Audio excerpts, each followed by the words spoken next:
Baulul hayawanil ma'kuli wa rawthuhu. In ihi iban sintay sin binatang magkakaon in unod niya. So pamakambing magkakaon in unod niya bang siya sumbayon. Uno in hukuman hatay niya iban sin ihi niya. Baulul hayawani ma'kulil lahmi wa rawthuhu tahirun. In ihi sin binatang magkakaon in unod iban na sintay niya tahirun in hukuman niya sutsi.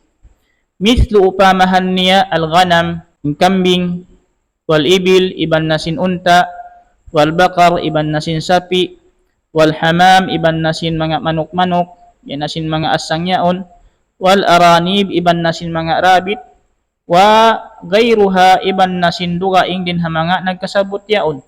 Hatin niya in mga tay iban sin ihi nila sutsi. Wa mimma yadullu ala dhalik, in dalil menunjuki maun kaniya anna nabiyya sallallahu alaihi wasallam su'il. Bunnal tuud in nabi sallallahu alaihi wasallam na asubuh. Laong sinangasubo kaniya, usalli fi marabidil ghanam. Uno manjari aku sumambahayang ha pagal pag-iipatan ha kambing.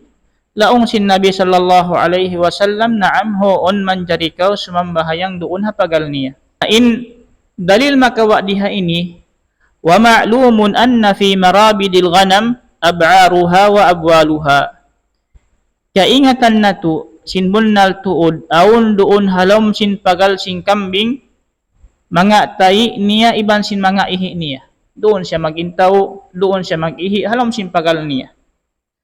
Na, falamma jazatis salatu alaiha, hawaktu jariin magsambahayang doon halom sin pagal kambing yan, dalla zalika ala taharatiha, manunjuki in iyan sin sutsi in ihi iban sin tay sin kambing.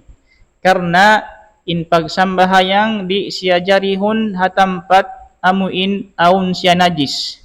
Na alhasil pagajari sin nabi in sumambahayang doon hapagal sin kambing, inyatu manunjuki sin bukon najis in ihi iban sin tay sin kambing, iban na sin mga binatang magkakaon in unod niya. Hadza wallahu a'lam. Wa sallallahu ala nabiyyina Muhammadin wa ala alihi wa sahbihi ajma'in.